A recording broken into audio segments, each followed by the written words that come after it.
Hello and welcome to another episode of the Firearms Insider Gun and Gear Review Podcast. This is episode 148. On this show, we strive to showcase gun reviews, gear, and anything else a gun enthusiast may be looking for. And we try to evaluate products from an unbiased and honest perspective. I'm your host, Ryan Cross from the Firearms Radio Network, your source for broadcasts for shooters, hunters, and gun enthusiasts. Starting now, we got some format changes to this show, which should be pretty exciting here. So first off, let's introduce our panelists this week. We got Tony, Chad, and Rob in the house. How's it going, guys? Woohoo. Phenomenal. Sweet. Everything's going fine, boo-boo. So before we get into the whole what we all did in guns this week, I'm just going to briefly go through the format changes that we're going to start doing here. So in response to some of the feedback we've been getting on the show, the past 2 or 3 weeks, I've been getting on the email. People have been going to the website and emailing me and sending me feedback and really elaborating on the conversation of what we can do to improve the podcast.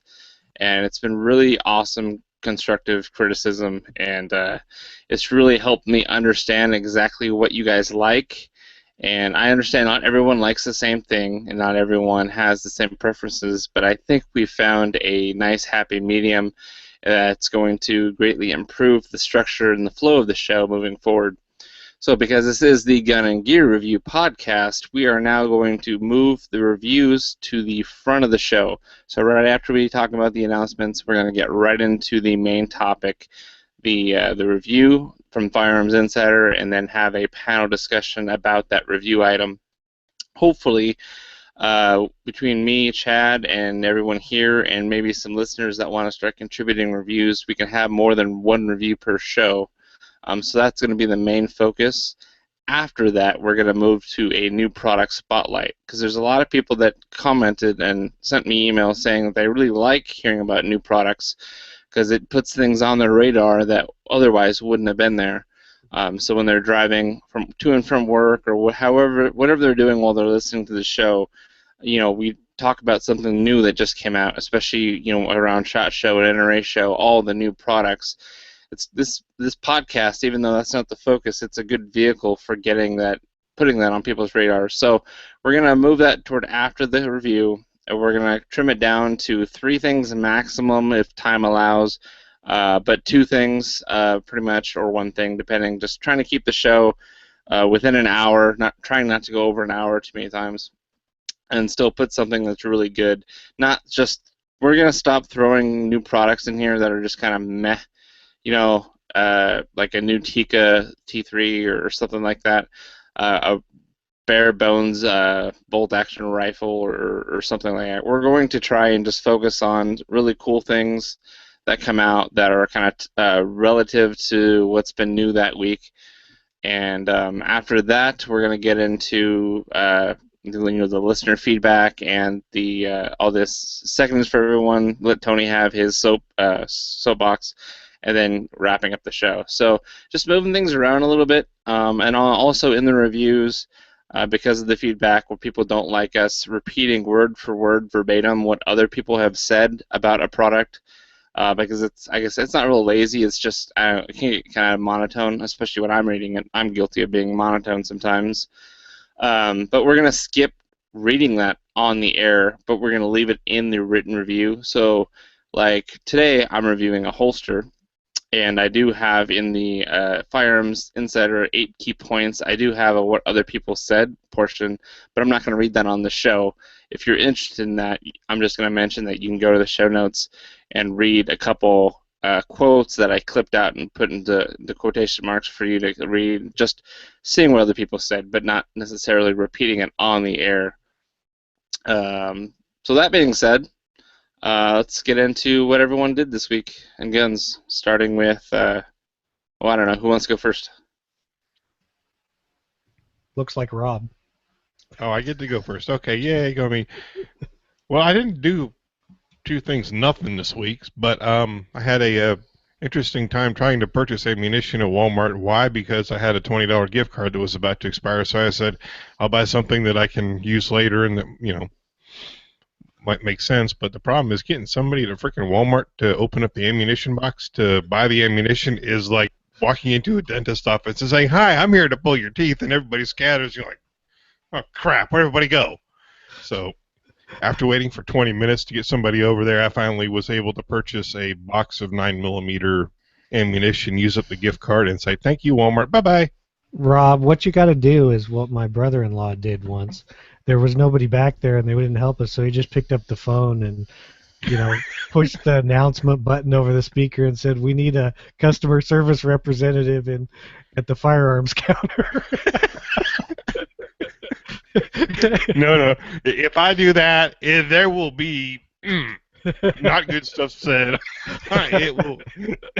It was pretty funny. It will be hard real quick. Yeah. Because you're not going to have somebody firearms kind of. Let me tell you something. I do not go to Walmart, so when I hear these people saying, "Oh, Walmart's dropping their guns at this store, that store," I mean, who buys guns at Walmart? I don't. But anyways, I think a lot of people. Yeah, I bought my Mosin the gun at Walmart in 1993. Yeah. Aging yourself, Tony. dude, that was a long time ago, brother. Hey, I'm just saying. You said who buys them at Walmart. I tell you when I bought it. Who's what bought I a gun bought. at Walmart in the last 5 years? Because their prices really. What? They're not really that great, and what they do is sell Walmart versions of the gun. So, Right. because they move such volume, they can get the cheaper version of a 870 or a Mossberg 500, or even the Henry lever action. Those are the ones I see in PA when I go there and lick the glass at the Walmart counter. That was a vision I did not need. You try living in Jersey where they don't allow even ammo to be on the floor, and then you go to a free state and they have it just lined up in the aisles and guns available behind glass. And you just sit there and see all the people from Jersey just standing there looking at the carousel, spinning it. You know what a free state is? You can walk into a gun store and pick up a gun without even talking to a person behind the counter because they've got the guns in a carousel right in the middle of the frickin' aisle. No, I'd buy my long arms in PA. So, yeah, trust me, I know. It's just when it comes to pistols, it's just really frustrating. Wait a minute, can you buy a long arm in PA and bring it into Jersey, or don't you have to, like... Yes, as long as it's Jersey legal. Which is probably, what, 2 or 3 long arms? Didn't we Didn't we get all the complaining about PA before the show started? Out of our Jersey. system? Jersey. Whatever. Okay, I'm just going to say they're all muskets. Yeah. There you go. There you go. So, Tony, did you do anything in guns? Yeah, I got really, really frustrated in guns this week. What I did was load up the Sabertooth from Matador Arms. You want me to go ahead and talk about this now? That's what happened is Matador Arms out of Canada sent the Sabertooth SKS chassis down for us to test. Since I'm the only guy that has one, I decided to get it, give it to Sean, have him take it to PA and order the parts that I need for it. So Sunday I went to Pennsylvania. Sean installed a Magpul stock. I posted the pictures up on Simon Says Train on Instagram. What is that, a CTR stock? What is that fixed stock from Magpul? I know you know, Ryan. It could be the CTR if it's got the friction lock, or it can just be the regular MOE stock. It's a regular fixed stock. Fixed? Is it skeletonized, or is it just solid piece? Solid piece. That would be just the MOE rifle stock. There you go. Let's look at him. Work it, baby. Work it, fanboy. We got that. We had an MOE pistol grip, olive drab, some Tapco mags, and I started putting it together. And I came to the realization that my gas tube handguard cover would not come off, so I would have had to drill that. To fit the optics rail on it, I would have had to knock out my rear sight and use that hole for the optic rail. And then for the top cover retaining pin, I would have had to cut the retainer off because the optic rail is anchored in the rear by the dust cover retaining pin and anchored in the front by the front sight retaining pin. I did not want to do that many alterations to my firearm and then have to remove everything and take it back into Jersey, less than 60 days from now. So that's where it halted. I contacted them. They told me do whatever I feel needs to be done to get the review done. They're willing to just leave it with me until, I do the review. Or even better yet, just keep the thing. And find a rifle to put it on. So that's what I'm going to do. Yeah, just buy a new SKS and make it permanent. Yeah, that's what I think. And the thing is, when I buy a new SKS to make it permanent, I have to leave it parked in Pennsylvania. Well, it's a good thing you have a very close friend in Pennsylvania. Yep, so that's what I'm doing because I really like the fit. I love the color. I think it'll be very effective. The only thing I didn't like was the Tapco magazines, but that's nothing to do with the chassis. That's to do with the mags. So since it's going to be it's living in the free state, I'll probably buy some metal mags and see if they work better. All of that will come out eventually when Project Sabretooth gets running again. Cool. Nice. Chad, what about you? I'm saving all my fun for this coming weekend. I'm headed down to Minden, Nevada it's a Veterans Family of Brands shindig thing with Axelson Tactical. So I get to shoot a bunch of guns and all kinds of cool stuff. So hoping to drum up some stuff for us to review. So that's always a plus. So put in a good word for me. Okay. Brian, who? Yeah, right. Mm-hmm. Cool. Well, I didn't really do anything too exciting. Well, my best friend got married this last weekend, so I was part of his groomsmen, and so we had to go through all that rigmarole. He does listen to the podcast regularly on his commutes, so I'll give a shout out. What's up, buddy? You know who you are. Yeah, it was fun. God, we all pretty much enjoy our alcohol, so I could say that the groomsmen had a fun time. I'm not sure about everyone else in the wedding party, but the ceremony was awesome, and big congratulations to the happy couple. They're in Disneyland already. Man, these kids. I say kids, but I'm the same age as him. Funny. As far as guns go, because nobody wants to hear about that marriage talk, I been working with my dad on. I got him a shield a while ago because he got a CCW permit, and the smallest firearm he had would be a cross between his 5-inch 1911 that I had got him several years ago, or the GP100 357 revolver. Both of those are not small guns by any means. So he needed a small single stack. We've been kind of looking around and talking about the shield for a long time. All my friends had shields, so I kind of had a good point of reference and got to try theirs out. And so I'm trying to get him to get used to carrying. It is a shield that has the thumb safety. I wish it didn't, but he kind of likes the fact that it's there if he wanted to use it. But just trying to get him into carrying and making it part of his everyday routine. He's kind of jealous that it's so easy for me with my little SIG P938, but because I just shove it in my pocket and go. But that's pretty much the only thing I did gun-related. That's a lie. One more thing. I do have a new scope to review. It is a Athlon scope. It's got a ridiculous magnification on there. It's like 8 to 32 with a 56 millimeter objective. It's all in mils and mil radians, and I'm always been an MOA guy, so I'm having to retrain my brain and learn what the whole mil situation is. And gosh, it reminded me when I was in school and had trouble with math class.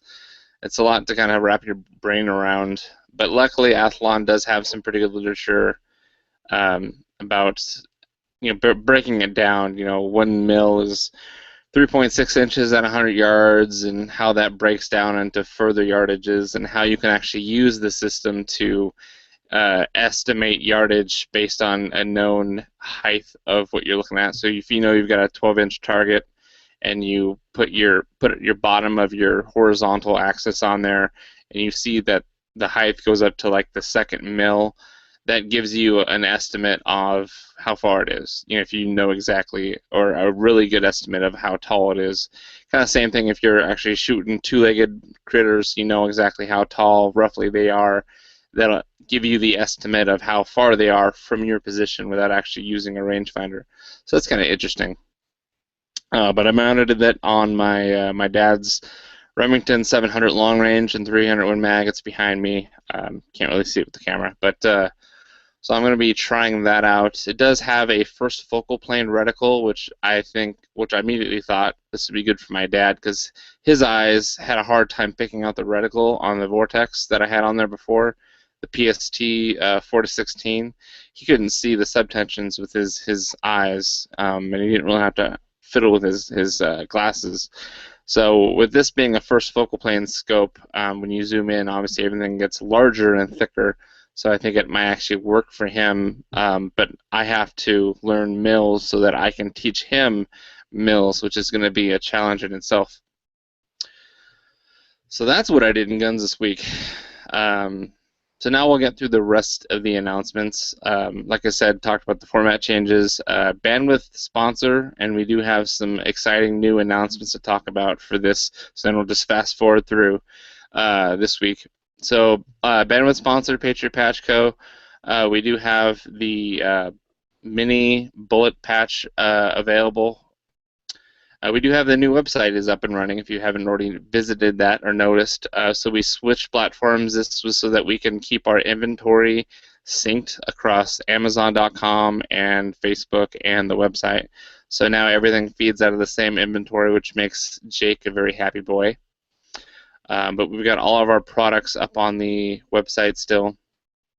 It's just you're gonna have to look over it to see the difference there. As far as new stuff, we got the cleaning mats. We got the AK-47 and the M4 AR-15 cleaning mats. Those are $25 each.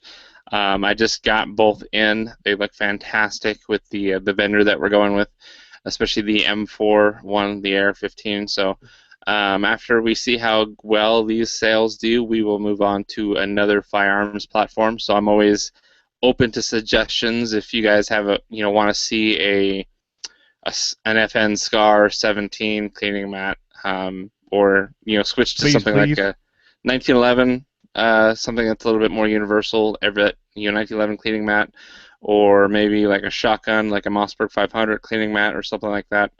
Send me your suggestions. I'd love to hear them, and if there's a real popular favorite, that's the one that we'll go with.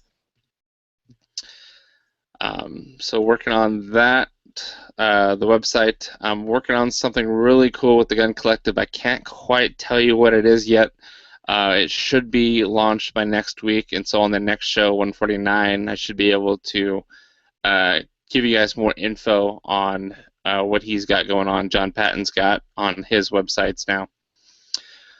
So the new thing, the brand new announcement that we got to talk about is the new listener support program that all of the shows on the Firearms Radio Network now have, including this show.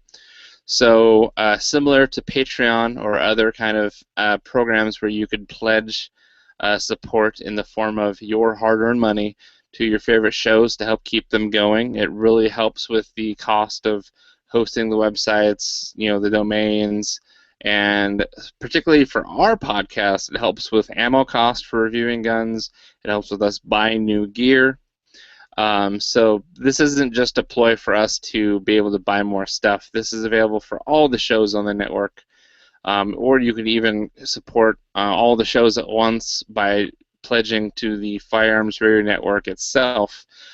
So on the firearmsradio.tv website, there's a new page called Pledge. It's right up there in the main menu. So you'll see a grid of all the current shows that have these pledge programs. So if you click on Gun and Gear Review Podcast, it'll bring you to our page. And so there's different levels of support, similar to what Patreon has or GoFundMe or one of those. So we have the Starbucks level, which is $5 per month, or you can do the double Starbucks level, which is $10 per month.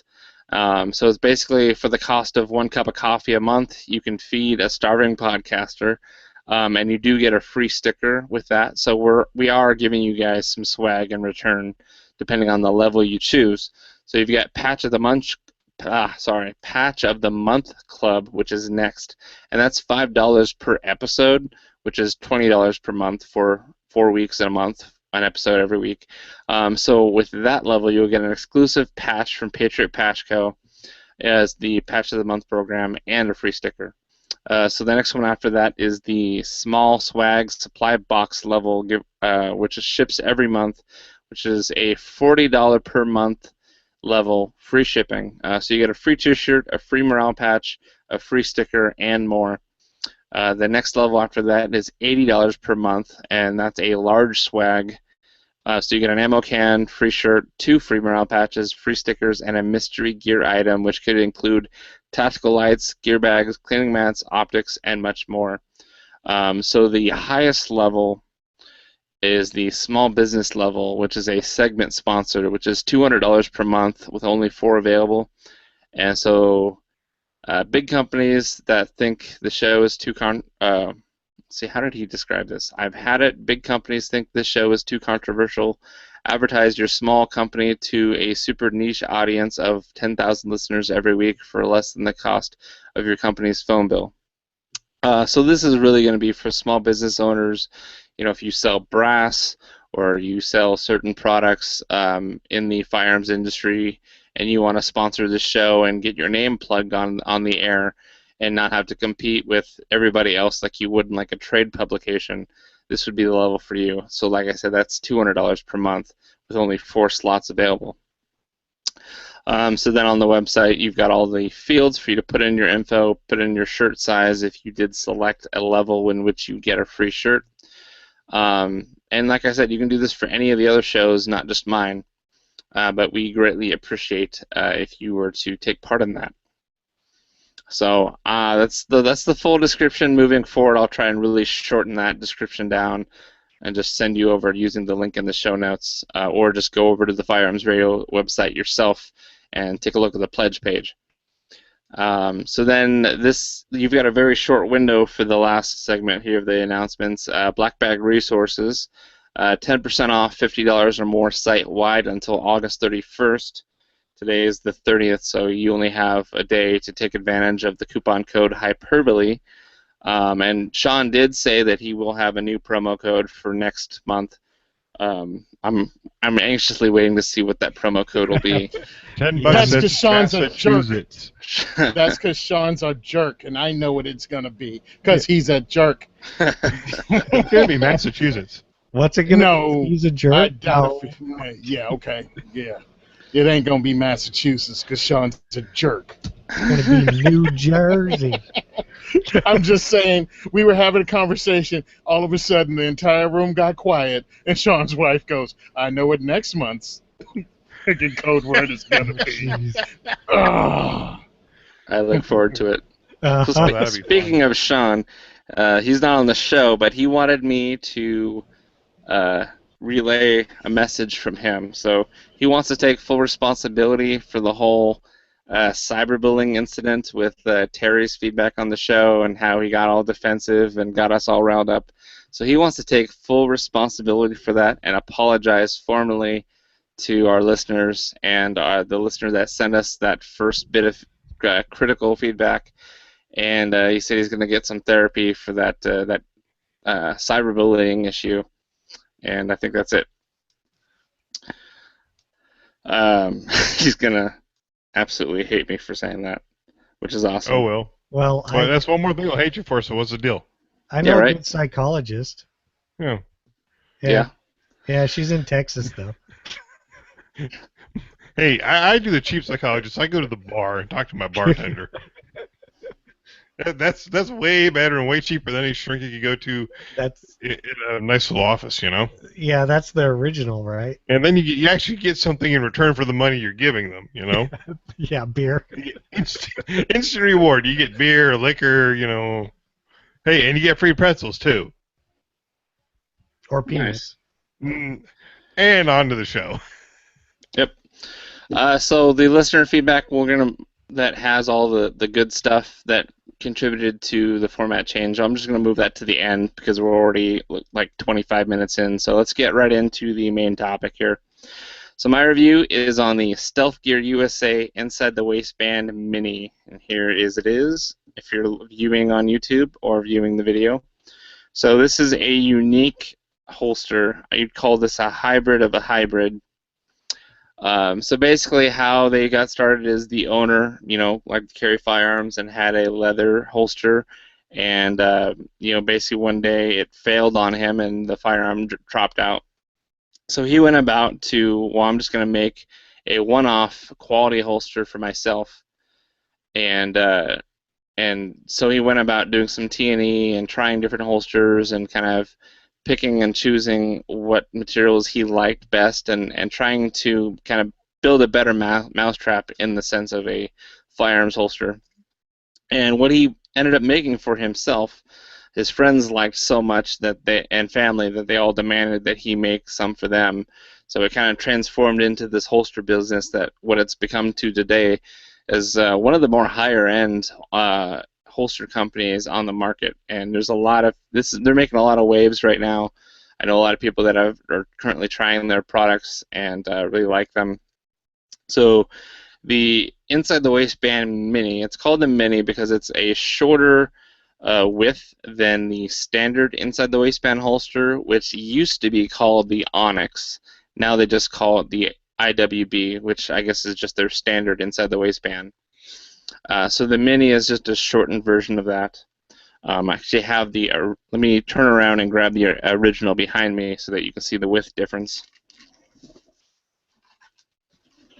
All right, here we go. So this one's green, so you can see it's got quite a bit more of a wing to spread out on your belt, whereas the mini is quite a bit shorter.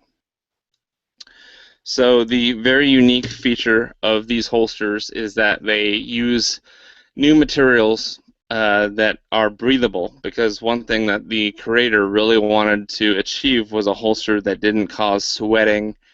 That contact on your hip throughout the day can cause sweating and irritation, especially like leather holsters or even neoprene holsters. They're not truly breathable, and so you can still have a hot spot and get a little sweaty spot there, which could lead to irritation if there's some rubbing. So the back of the holster, I'm going to flip it around on the camera here. You can see that it's actually mesh. Let's see if I can, here we go, get a nice focus zoom in there. So it's a mesh backing that they call VentCore, and that's their patent name. So it's basically a breathable layer of mesh inside, in between the layers of this holster, and I'll talk about the front here last. There's a layer of foam padding, and each foam padding, it's not just a general cut that they shove into every backing. These holsters are built per firearm, so whether it's a single stack, double stack, subcompact, compact, full size, they structure these specifically for that firearm. It's not just the cookie cutter. So the way they place the foam padding on the inside is really meant to help spread out the weight and prevent it from being too bulky and bulging and imprinting. But it's really meant to ride on your hip and be comfortable all day with the breathability and the padded foam that's in there. But if I'll hold it sideways, you see that it's not really thick at all. It's a pretty slim inside the waistband holster, which is very important to me. I hate bulky holsters that are supposed to go on the inside of my pants. What's the point? If I have to get a pant size that's two sizes larger than I'm used to just to fit the holster, that's a no-go right there. So they're really proud of this VentCore technology. So the foam coupled with the mesh of the back, it's not a real structurally rigid combination. It's got a lot of give to that. So they had to add a third layer to give it up some backbone. So the front layer, and I'll try and get the camera focused in on a picture of the front layer. They call this Rhino Mesh. So it is a mesh, and it gives it that, like I said, that backbone, that structural integrity, so that acts like, it's got pliability, it's flexible, but it maintains its shape, and it's going to hold up to wear and use over time. But you could see daylight right through it. I don't know if I hold it close enough to the camera, maybe you'd be able to see a little bit of daylight through it or not. But I can definitely, if I blow, I can feel the air coming through the whole backing. If I hold it in front of the fan, I can feel the air coming right through. So it's got maximum pores in there for breathability and air to go through one side out the other both ways. So basically, that's supposed to translate to a very comfortable carry throughout the day. no matter what time of the year it is. You know, in the summertime, obviously it's hotter temperatures, and you don't want to be sweating on the inside of your holster. And in this wintertime, it's colder, so you tend to layer up. Same thing. You don't want to get all sweaty with an extra bit of layering there.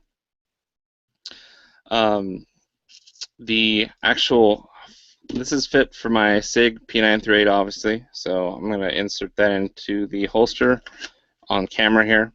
So the trigger guard is completely covered, which obviously is a must for any kind of holster, in my opinion, especially inside the waistband holster. But they do have a nice unobstructed area and real estate for your fingers to fully get around that grip and to pull. So the clip doesn't get in the way. There's none of the backing gets in the way. It's completely unobstructed, so your draw should be nice and smooth. So that's great. If I flip over to the back, you can even see that the magazine release is exposed. So for any reason, if I had this holstered and I wanted to leave the gun in the holster, but I wanted to drop the magazine, I could actuate that button and get the magazine out. So it's I kind of like having that magazine release available and not obstructed by the backing.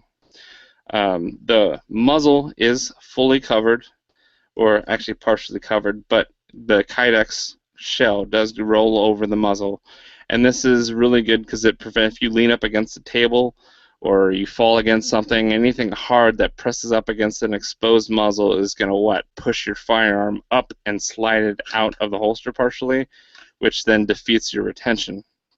So they cover up the muzzle so that if you fall or lean up against anything, it's going to hit the Kydex shell, and the firearm is going to maintain its level of retention inside the shell and the holster. It also kind of helps to keep debris and dust out too. It's not fully, because you can see the barrel there, it is a little bit exposed, but it's going to help prevent excess like pocket lands and other things from getting in there. So moving on from that, the clips that they use, these are polymer injected clips. They do have 2 holes on each clip, and the backing or the holster itself on either wing, there are 3 holes. So you can see right now it's in the middle hole, and there's a hole above and below that. So you have 3 positions on the backing itself to adjust for cant and ride depth, and you have 2 holes on the clip itself to extend that even further if you wanted to. One really nice thing I like about these clips, some people have these polymer clips just rounded to go underneath your belt loop, and you kind of makes it difficult for one-handed for you to grab and kind of spread the clip to go over your belt when you're taking it on or putting it off. Or I'm sorry, got that backwards, putting it on or taking it off. These clips actually have a little bit of a ledge here, which make it really easy to just give you the leverage to grab with your finger and flex that clip to go over your belt. So I really like the way they design these clips. As far as the belt size that it works with, 1.5 to 1 3/4 width, and as thick as a triple layer nylon webbing belt. And they chose not to use rivets, just out of concern for premature wear and failure, as well as lack of adjustability. I do really like how they used the cross-shaped or Phillip head screw heads instead of hex, because I'm always trying to go through my collection of hex wrenches. Here I got a bunch on my desk here, trying to find which ones fit, whereas when it's this Phillips head, I can always find a screwdriver within arm's reach to adjust those if I need to. Just like other holsters like Alien Gear, they have a kind of a rubber bushing in between the backing and the shell, so when you tighten down on the screws, you get that retention. Let's see. So the Rhino Mesh, there's kind of an interesting caveat here too. They picked the Rhino Mesh obviously because it adds the structure to the otherwise soft foam and mesh combination there. But this mesh, it's basically like a woven nylon, it is a little bit abrasive. So if you rub your fingers up and down it, you can kind of feel, oh yeah, it's a little rough. Well, some people might be afraid, well, if I'm going to be practicing drawing and holstering and unholstering my firearm, and this mesh is rubbing up against the finish the whole time, is it going to wear down on my gun's finish over time? And that is a possibility, and I think that's why that Stealth Gear USA includes this little promo card in there. So they pre-treat their holsters with a lubricant, and this is the first time I've ever heard of a holster dedicated lubricant. And it kind of caught me off guard for a little bit, and I had to read the card and kind of think about why they did this. Kind of cover their butts because, the material that they chose can wear down your if you are the kind of guy that has to train every day religiously, and in case for whatever reason under the right conditions you wore down on your finish too soon, they wanted to offer another solution to kind of counteract that because of that rough texture. So they recommend Quick Draw, which is a lubricant and protectant for holsters and fire. So there's a quickdrawgear.com website with a Stealth Gear USA page they want you to go to that's on this card. So it says to reapply every 50 to 100 or every 30 days. I don't keep track of how many times I draw. I don't know who does unless they're using some kind of app where it's part of their regiment, and so they have to, okay, I'm drawing 100 times a day or 200 times a day. Or every 30 days, and that's just not something I want to add to my maintenance. I'm taking care of the gun, I'm lubing the gun where it's needed. I don't want to have to think about lubing a holster because I've never had to do that before. So that's what kind of threw me for a loop. So the holster actually comes from Stealth Gear in a sealed package. So this is the little pouch that it came in, and it had a sealed top that I had to actually rip open. You'd think that there'd be like some beef jerky in this bag. It's definitely food grade, and it is resealable, like I said, just like a bag of beef jerky. And now I'm getting hungry. Thanks. Good going, Ryan. So inside the bag, obviously the holster and these promo cards. So they seal it in the bag because they pre-treat the holster from the factory with this lubricant, and the sealed bag prevents that lubricant from evaporating prematurely. So they say that they recommend Quick Draw to extend the life of the holster. It decreases drag for a faster draw, helps protect the firearm's finish from what they call micro abrasions. And then this third one is like complete, I don't know, it's like, it says helps the feel of the gun in the holster, which is some BS marketing if I've ever heard it. Helps the feel of the gun in the holster. The gun should feel the same in the holster, whether it's wet or dry, whether the holster's got some kind of lubricating compound over the material or not. Once it's in there, it shouldn't feel any different. It's when you pull it out and put it back in that is the difference of the friction. You should feel that. Maybe you don't. I don't notice it. I didn't bother to spray it or put any kind of, lubricant on there. But so Hank Hockey, who's also part of the Firearms Radio Network, he's kind of who turned me on to these holsters, and he's been carrying them with them a lot longer than I have. So I asked him, have you noticed any wear on your gun? This whole lube thing, and he said no, I haven't noticed any kind of wear on my guns, and he practices and draws in his home. And secondly, he told me to basically he doesn't care. It's just a tool. Don't kind of put me in my place about why you even care about the finish. But I'm doing a review here, so I gotta kind of have to mention it so you guys aren't surprised by anything if you want to give it a try. So basically, where I stand on it, it is a gun. It is a tool. It's not a sports car. I'm not concerned about micro abrasions, mostly because of the fact that my SIG is Cerakoted from the factory, which gives it a little bit more excellent resistance to wear. But if you are concerned about keeping your firearms finish absolutely pristine and not having any kind of holster wear, which is going to happen with any kind of holster, leather or Kydex or polymer injected, whatever, composite, you're going to get holster wear eventually with that friction in and out of training and drawing and reholstering. Then try the lube out. I'm not going to, because like I said, it doesn't really apply to me in my situation here. So I got some close-up pictures of that mesh if you're curious to see what exactly it looks like. I did do a little bit of research because I wanted to see what other people kind of said about it, and this is actually a quote from Stealth Gear USA. It's a Truth About Guns article about the predecessor, the Onyx, the first holster like I talked about. And they said that they basically tested the durability of this mesh by holstering and unholstering a gun the equivalent of once per day for 30 years with no visible wear. So they must have put it in some kind of automated machine, and that just went, in and out a bunch of times in a more expedited fashion. They didn't test one holster for 30 years, obviously. So I did the math, and that's about 10,957 times.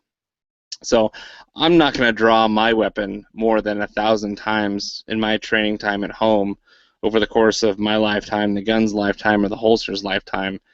Because I'm just not that hard. I'm not that street, so I'm not worried about the whole lubrication micro abrasion issue. But I did mention it in the review for you guys. So moving on to actually how it feels on the hip, which is what matters, right? I took some pictures of it on my hip.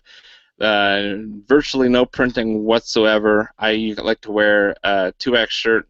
XLs fit me, but 2Xs when I carry kind of drapes over the firearm really nicely. I've got some range of movement. And, when the grip of the SIG P938 really doesn't really print at all unless I'm trying to touch my toes, which I can't do anyway. So I carry at the 4:30, 5 o'clock position. It felt really nice. One great thing about the Mini and it having a shorter wingspan and the clips being closer together is that if you find whatever your favorite pair of 511 pants or Wrangler jeans or whatever your pants are, the belt loop locations, sometimes the way those belt loops are placed, it prevents you from putting the holster in the position that you really want. You have to compromise and go either a little bit back or a little bit more forward so that your clips don't overlap the belt loops. Having a thinner or a narrower profile holster like the Mini, it kind of fit in between the belt loops a little bit nicer. So I took a picture of that too. The position on my belt, which works really nicely for me. Me being, kind of a moderate to a little bit bigger guy, the Mini is just as comfortable as the full size. So if you're debating, would you really want to give this a try because you hate having a sweaty hip and you're not sure whether to do the Mini or the full size, honestly, it's kind of personal preference. They both feel absolutely comfortable. I like having it not take up as much real estate on my belt as the full size. So just kind of letting you guys know. So after a few weeks of carrying, I could definitely feel the benefits of that breathable material. I didn't have a sweaty spot on my skin. It wasn't red. I didn't have that huge exhale of relief taking it off at the end of the day. It felt like the same as putting it on. It just, oh, hey, that feels nice. A cover garment, I felt like I didn't need a cover garment on top of my t-shirt for this. I felt like just draping my shirt over it was perfectly concealed enough. I know some holsters are bulky enough where you feel like you need some kind of light jacket over it or vest to conceal it. Not needed with this guy at all. So the MSRP and the cost of this holster might be prohibitive to a lot of guys, and I'll get into when I hit the key points and I hit the MSRP. I'll just give you a heads up right now. It's $114. So you are paying basically for the R&D and the more premium materials that go into making this holster. And that you might just be tuning out right now because over $100 for a holster, you might be just, no, you don't have money for that. So I understand that, and I took that into account when writing this review. So just hang in there, listen to the whole thing. So is this holster the new reigning champion of the most comfortable holster in the world? Well, I'm not going to answer that because I actually think that's a stupid question to ask because there's lots of companies out there that claim to be the most comfortable holster, and I've tried a fair amount of them, and they were comfortable in one aspect or another. None of them were completely like non-existent. They didn't feel like they weren't there. I could always feel them, and in some kind of sitting position or standing position or some other kind of variable could change whether they are comfortable enough or not. They're not like you put it in your pants and automatically 100% comfortable. But what I will say is that if you've tried other holsters before, you've already got a little junk drawer of holsters started of rejects that you've since retired, and you're looking for something new that honestly takes an innovative approach to, hey, I don't want to sweat anymore, I want it to be breathable, but I still want it to be a high-quality holster that's strong and rigid, and it's going to do its job and secure my firearm, you might want to give these guys a try. Because, I mean, you're the consumer, and this holster was designed to be a new solution for the picky holster consumer. So if you feel like that's you, and you don't have an issue dropping over $100 on a holster that just might be the end-all, be-all to your issues with inside-the-waistband carry, then you might want to give it a try. So the 8 key points, the claim to fame is when seconds count, your Stealth Gear USA holster will perform. Target market obviously is concealed carriers.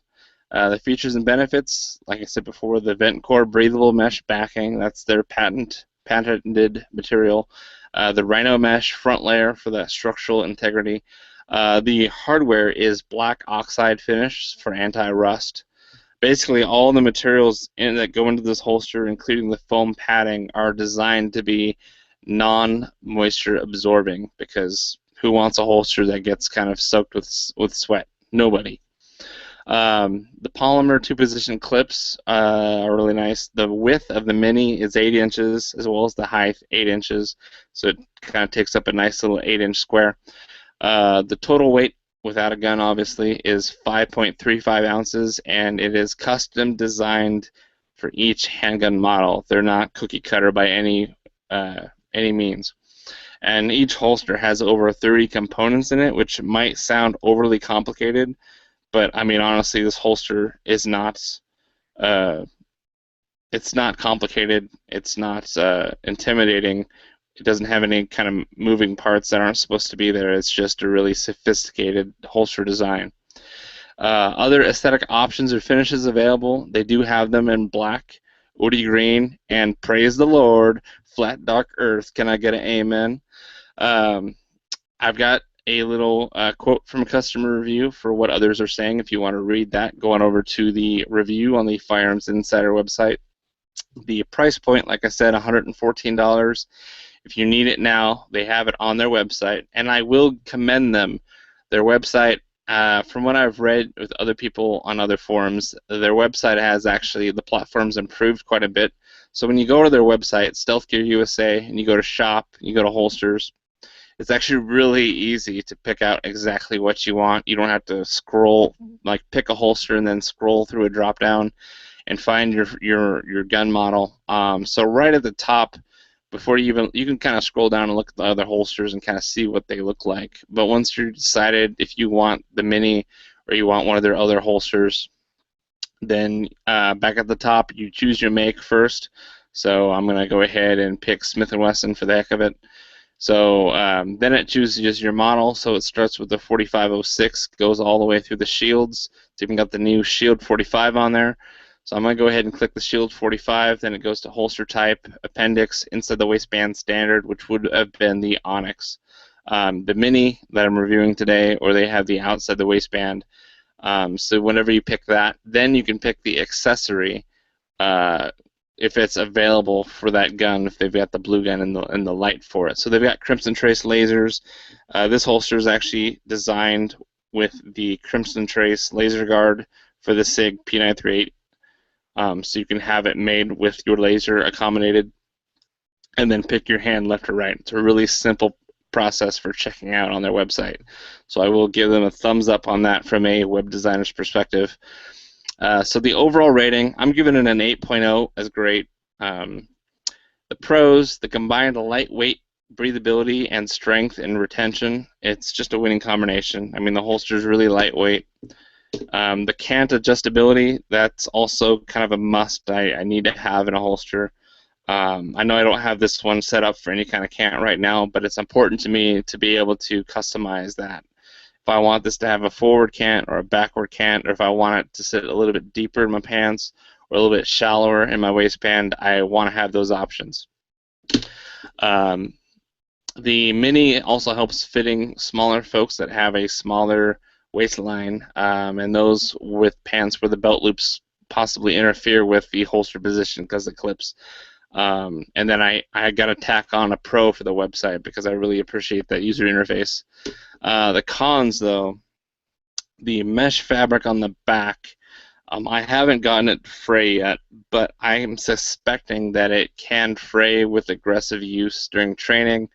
And I did do some research and looked at other people's forums, what other people said, and there were some people that, at least one individual, that said they trained with this holster hard enough to where the mesh on the backing was the first to start to wear and to fray.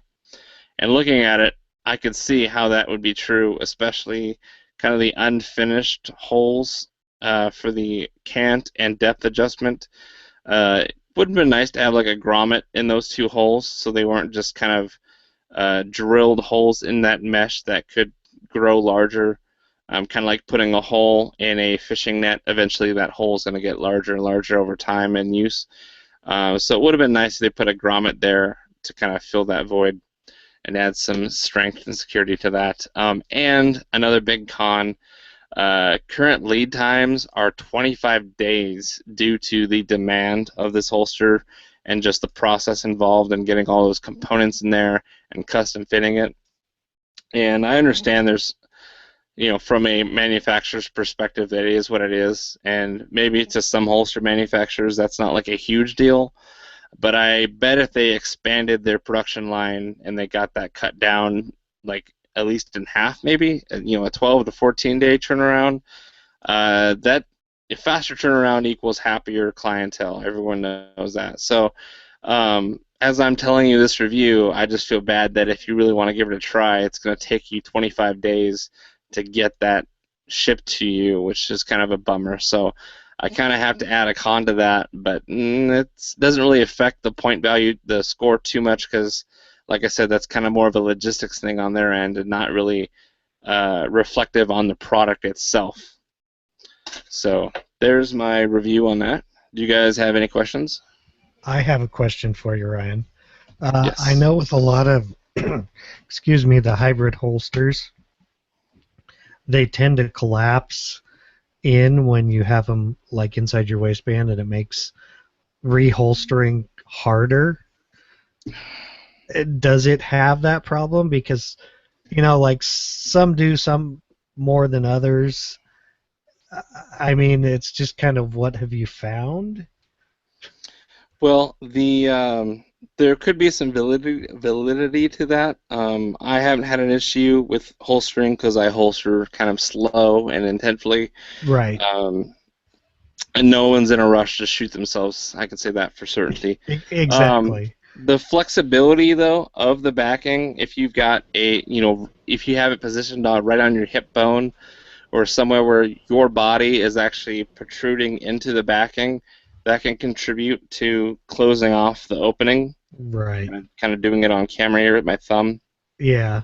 So that's a variable you got to take into consideration.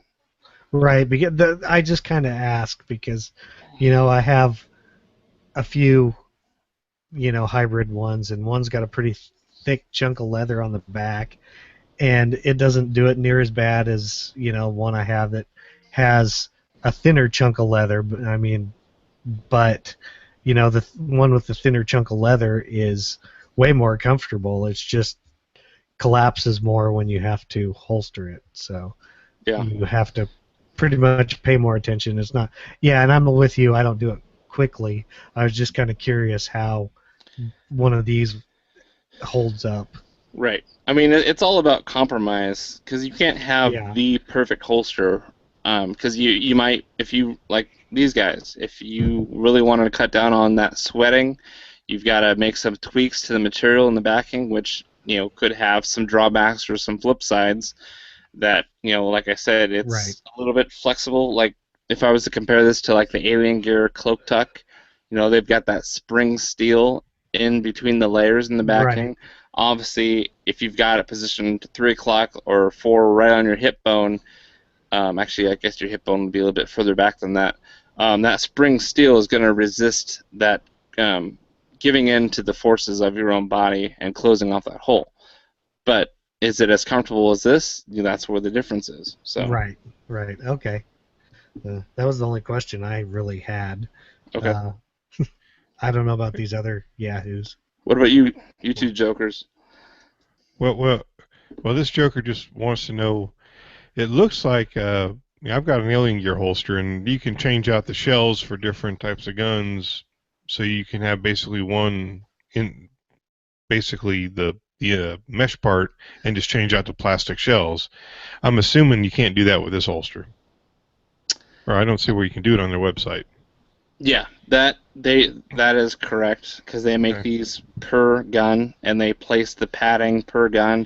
Mm-hmm. So it kind of defeat the point of taking that extra time to customize the internal padding to spread out the weight of that firearm if you're going to swap the shell, keep the backing, and have a different firearm. So yeah, I know on their website they say that, or in the review it says that it's supposed to be the inside part, whatever they call that, supposed to be non-moisture absorbing. But right, do you think it would absorb sweat and maybe absorb some, I don't know, gunk and water and whatnot from just everyday use? I mean, are you like swimming with the thing? No, I'm talking about just normal everyday use. If you're like me, I sweat like crazy. Yeah, I am probably like you in that aspect. I haven't noticed that it built up with anything. I mean, it doesn't smell as nice as the first day I got it from that fresh sealed package, but that's to be expected. Well, just dribble a little water off your water bottle on it on camera, and we'll see what happens to it. Yeah, let me do it right over my laptop, too. Yeah, right over your laptop. Yeah. See if it kind of runs off, or it'll give you a better idea.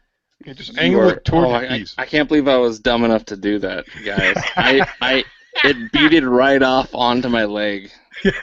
Well, that's good to know, though. It Nice. beaded right off, and it didn't stick to it, so maybe they have it coated or something. There you go, live demonstration. And everybody who's listening to this on the podcast will be able to not see what you're talking about. Well, but they heard him say, he said it beaded up and dripped on his legs, so I guess that's I am a little warm, and so that actually felt quite good. Okay, next. Tony, got anything to say? Did you freeze up? Yeah, I dare you to pour more water on your laptop. Oh, wow, did I freeze up? No. Oh, that sucks. Am I here? Can you guys hear me? Yeah, you're there. No, you're not. Shut up, Rob. Oh, you just suck. Yeah, I dare you to pour more water on your laptop. What are we on to now? Do it again. AK optics, or are we? Yeah, we're done. We're done with the review. Now we're gonna move on to the product. No, I want him to break stuff. Break stuff. Calm down, Marine. So now we're gonna talk about some new stuff. So Bushnell's got some new optics specifically for AKs. They've got their AR-15 line of optics. Well, now they have a couple AK optics as well. So starting off, we're gonna talk about the red dot they have. It's just a one power 25 millimeter lens there. So it's only $83.11. They noticed that the other optic small red dot that they had, everyone was just slapping that on their AKs as well as their ARs. So that was the TR1. What do they call that one? The TRS-25. TRS-25, right. So they basically just remodeled that specifically for the AK. So it uses Picatinny as well as Weaver. It looks like it would sit low enough if you had a railed gas block, a railed gas tube, that it would co-witness with your sights. It'd sit low enough, I think. Yeah, it does. Yeah. So, and it looks like it's got 11 their whole thing. Go ahead. Yeah, they just decided, hey, everyone's doing this anyway. Let's go ahead and call it AK optic, and make it work. Smart move on their part because it saves you as a consumer from paying for the other one, which comes with a high rise. If you don't have an AR, you're just getting a piece that you don't even use. You know what I mean? Yep. Yeah. So it looks like it's got 11 brightness settings, and it is waterproof. The dot is 3 MOA. So we got the link in the show notes for that. Like I said, I don't know if I mentioned the price. It's $83.11, which is actually pretty good. I've got a Vortex Spark 2 on my AK right now on the Ultimac rail, and I definitely wouldn't mind replacing it with something else that I could leave dedicated for the AK and thus reclaim that Spark 2 and put it on one of my other ARs that are just missing an optic right now. So if I see this in the stores, or I'll just look up online, I would consider buying this and reviewing it for myself just because I like to put it on my AK and leave it there and stop shuffling my sparks around. And it's printed right on it. It says AK optics, so everybody will know it's for an AK. Yeah, So you can't use it it's on not there. compatible with SKSs because it doesn't say SKS on it. So sorry, Tony. Yeah, it really blows. I can't use it on my SKS. No. The cool thing about it is that I've shot with these before. I've looked through them. They're not super clear like I think the Spark. Is it the Spark? Spark 2. Is that a red dot? Is the Spark a red dot? Yeah, it is. Yeah, okay. The Spark's a red dot. It has a clearer, more clear, whatever, glass. Yeah. This one has a slight bit of tinting on it with the coating you can actually see, and the Spark is like a cleaner view that you have, but and it's expensive. It holds up.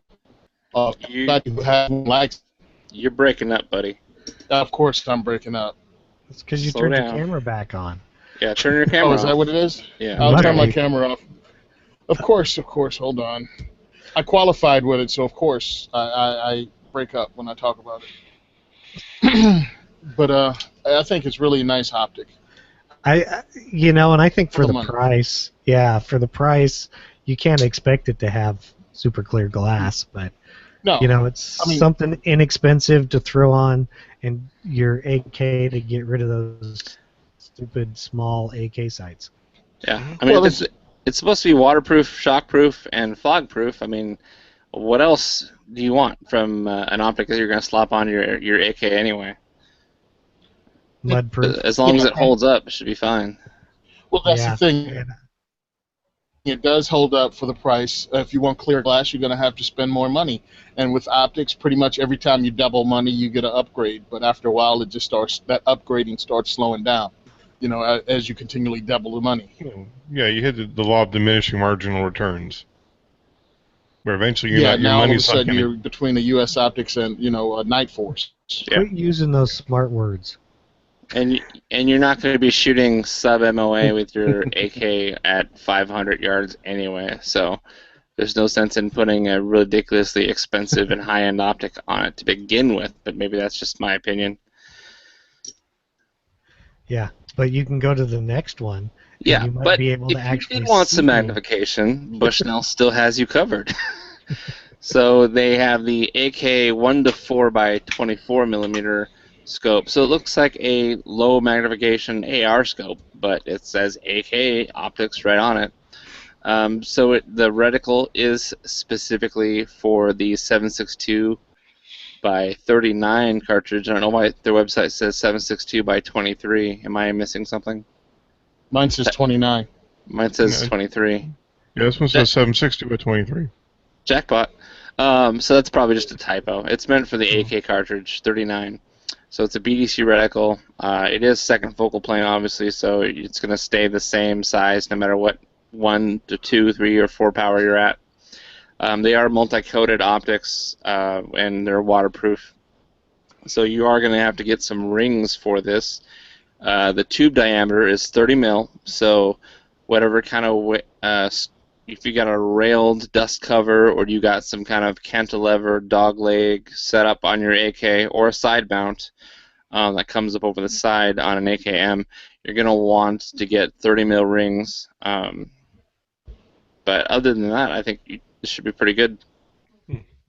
Yeah, it weighs more than the AR mount, though. The 1-4x24 AR mount, or at least according to their comparison. It weighs like 18.5 ounces compared to 16.9 ounces. And it's a little longer. It's almost 11.5 inches as compared to 9.5 inches. Huh.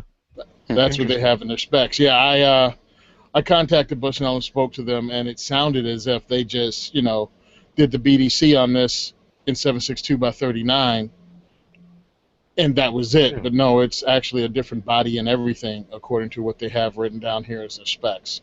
Cool. Well, we'll try and get these actually in our hands and do a review on them because they're affordable, especially if you guys are part of that listener support program I talked about earlier. But it's actually AK optics is kind of a market that's not a whole lot of people are focusing on, and it would be kind of nice to feature these. So the 1-4, we didn't mention the MSRP on that. So that's $245.42. Hopefully, if like Walmart carries this too, because I know Walmart sometimes carries the AR optics. Hopefully, it comes in under that, in the $200 range. Is that the MSRP? Yeah, it's the MSRP. Mm-hmm. Oh, okay. So street price should be still lower, but like I said, if you've got a fairly tactical Walmart, I know there's some out there. I've been in some that had ARs and all sorts of AR accessories, and I've seen the Bushnell AR stuff in Walmart. You might be able to find these there. I have by too. The way, this one actually, the AK, I guess the reason it's a little more expensive also, it seems to be illuminated. The BDC is illuminated, and it's not illuminated on the AR optic. Oh, yeah. I didn't mention that. So it looks like it's just illuminating the center dot and then like the 3 chevrons below that dot. Yeah, the BDC, yeah. Yeah. So. And I asked what seems to be a stupid question, but people on the internet oftentimes say that the 300 blackout and the 7.62x39 round has the same trajectory. So I asked, would the BDC work for that? And of course the answer is no, because it doesn't have the same trajectory. Yeah, they look close, but they're not exact velocities and whatnot. And there's so much variance in 300 blackout anyway. Yeah. So hopefully Bushnell keeps the ball rolling and they come out with 300 blackout specific optics that are affordable and not marked up as a premium, because they think the guys drinking the 300 blackout Kool-Aid have just blank checks they can write for everything. Oh, they will eventually. What? Don't you drink that Kool-Aid? A little bit. Oh, yeah. No judging. Eventually they'll come up with 300 blackout just because of the popularity of the cartridge is gaining. Yeah, I would hope so. I used to sneer at or look away from Bushnell, but I took a precision rifle course, a long-range shooting course, and the instructor, who was a current Army sniper, said Bushnell optics are actually pretty good. He said for the price, you can't beat them, because they're not like a $3,000 or a $2,500 Vortex. I mean, well, they do make stuff like that though. They used to have it separated into Bausch and Lomb and Bushnell, but then they combined them all under the Bushnell name, and you can get some pretty spendy, really nice optics from them. So, I figure the less expensive ones are just 10-year-old technology instead of brand new technology. Yeah, that's one of the things that makes me laugh. Everybody needs to have the latest and the greatest, and I'm like, a decade ago, this stuff would have been cutting edge. You might want to calm the heck down. Yeah. But somehow in optics, you have to spend all of this money to get an optic to take your gun out once every 2 months anyway. It's like, stop. Yep. Have fun with what you have. If you can afford the best, go ahead, but don't let someone shame you into buying top end when you don't even use it to its fullest extent. You're not going to go to Fallujah. You're not going to be fighting in Mosul, so just calm down. Hold on there, buddy. Wait a minute. We got to get ready for the zombie invasion, okay? Yeah, I'm like, just stop, man. I'm looking at people going, oh, just shoot irons until you can afford an aim point. For what? Shoot what you can afford, man, and don't have other people choose for you. And if you want a serious use gun, a hard use gun, yeah, then you're going to have to spend that money for something that you can beat up. But for something you take to the range, you use for self-defense, you can still use this stuff until you step your game up. Or not. Because 2.5 million people a year defend themselves with the firearms they have. They don't have your latest, greatest, high-speed, low-drag stuff. Yep. And this has been the Real Talk segment with Tony Simon. Hashtag don't get it twisted. Don't get it twisted. So just wanted to touch on some of that listener feedback that inspired us to change things up and improve the show, and then we're going to give Tony back the soapbox to let him talk about what he's got going on, and then we're going to wrap up the show. So you can, if you want to tune out, you don't want to listen to the listener feedback, this is the time to put it on pause and move on to the next show. If not, just hang in there. So we actually got listener feedback after the whole Terry thing. Listener Craig said that we were talking back and forth on the email, and I said, yeah, I really didn't want it to turn into like a bash fest, but I'm totally open to hearing criticism, and I was kind of trying to figure out what exactly did Terry mean, and what are the listeners trying to say, what they want changed, and it's important to listen to multiple perspectives on this, like I said. So Craig said it's not necessarily the new product review.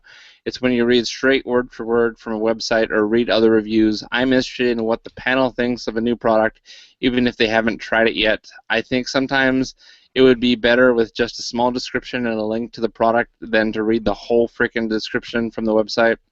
And I have grown to like the podcast as one of my favorites, so please don't think I'm dissing you guys. I would just like to see you progress and go forward without losing listeners, because the last podcast seemed to, like the panel got defensive, yada yada. So thanks, Craig, for that feedback, and I'm glad that you like the show. And we're going to try to do just that. Hopefully we didn't read too much off the website with that AK description. I kind of forgot to tell you guys to really try and be aware of whether you're reading directly off the website or not, because I think you can kind of tell with the inflection of your voice. At least for me, I can tell when I'm just reading off of a web page versus going off the cuff. So the next one's from a guy named Austin. He said, guys, since I first started listening many episodes ago, I've noticed your growth as radio personalities a great deal from then to now. The new chemistry you add hosts have make this show. Hold on. Sorry, sometimes I don't like proofread these, and so I don't like fix their grammar so that when I'm reading it, it's smooth. So basically, he likes the new chemistry, and he really enjoys learning from what we have to say. I look forward to hearing about your new products and how you each see the potential positives and negatives of each product. My personal favorite is when Magpul releases something new, hearing one man defend his obsession and everyone else form an intervention for him. That is hilarious. That's my favorite, probably, line.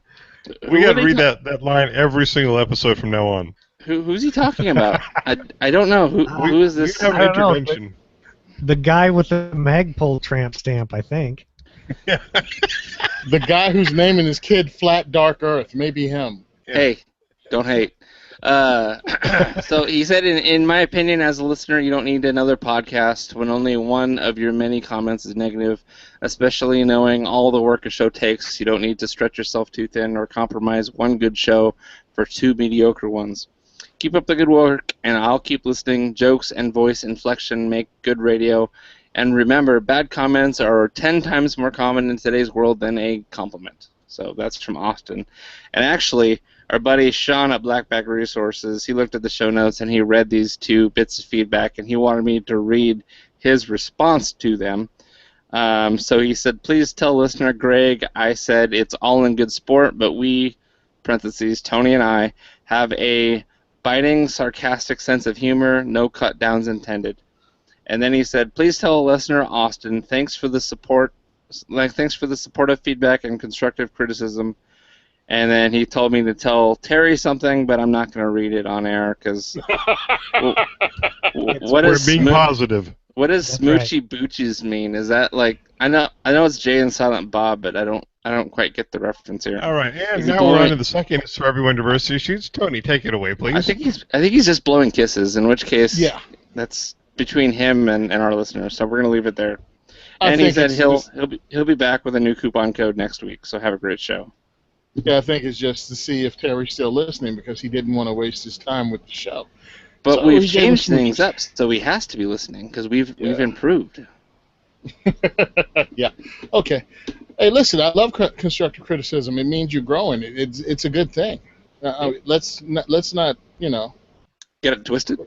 shut up. I was trying not to say that. I so hate you people when you point something out like that I was not aware I was doing. Oh my God. I'm ahead, buddy. self-conscious about that now. Yeah. Yeah. Okay, everybody's invited to the second is for everyone diversity shoot, except the people on this panel. I don't want to see you there ever. Don't worry, we're never going to Jersey, so. Amen. Yeah, Yeah. I wouldn't go to Jersey if I was going to Jersey. Yeah, trust me, I live in Jersey and I go to Jersey. It's a great statement. It's just politicians. Now come out my diversity shoot so you can figure out how to fight these ridiculous laws. If you've listened to the part of the show when I was talking about the SKS chassis, you know how ridiculous they are. But October 6th, you can come to Gun for Hire Range.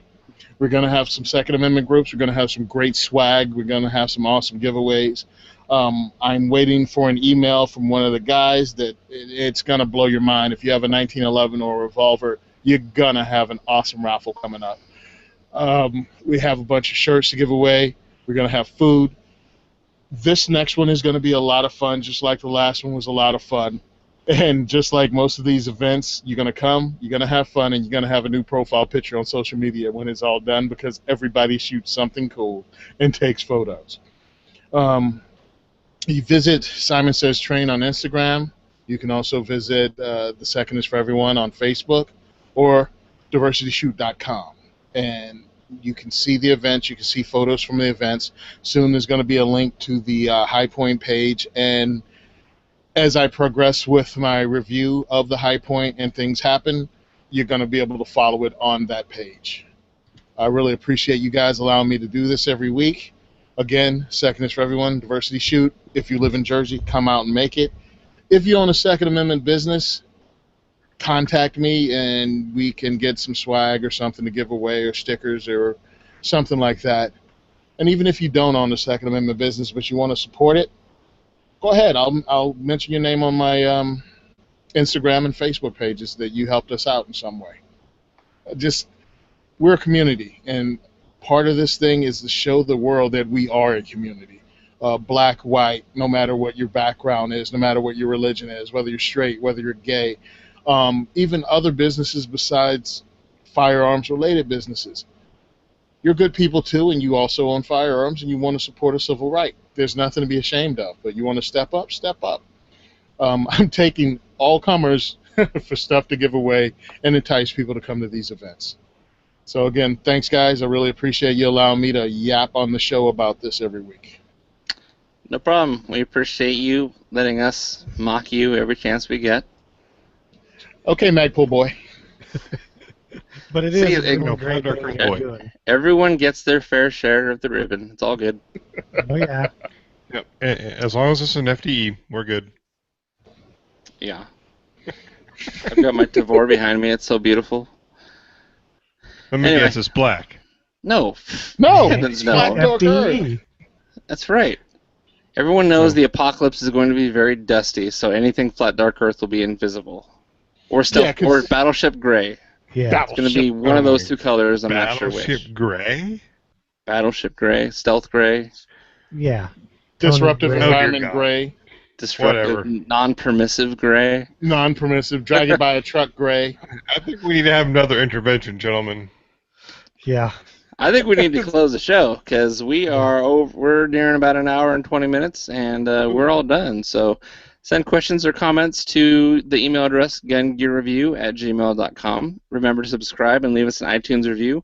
Check out all the other shows on the Firearms Radio Network at firearmsradio.tv. And then you can go to the pledge page to monetarily support any of your favorite shows. Hint, hint, this one. Thank you. Love you. And be sure to visit the Firearms Insider website for reviews and industry coverage. So it's been a great show, guys. I'm going to go get some dinner, so I will catch you on the next episode. Say la vie, Terry. See you guys. Hasta luego. Bye, Felicia. Wow. Ooh. Ooh, the